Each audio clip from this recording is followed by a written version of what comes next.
Carl, I'm just here for a shot and a thought. Thank you.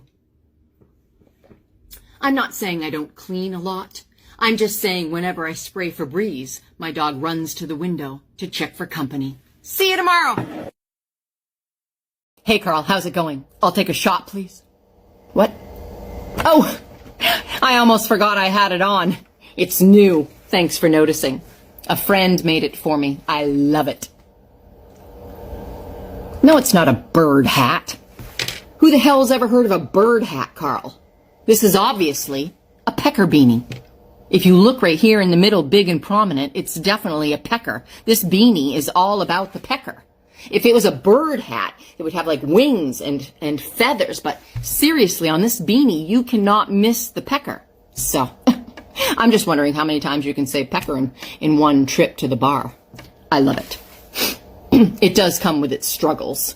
For example, on the way in here, some creepy man just said, "Hey, lady, how about a little peckerhead?" And I'm like, "Excuse me, fine sir. Did I just hear the words, a little head?"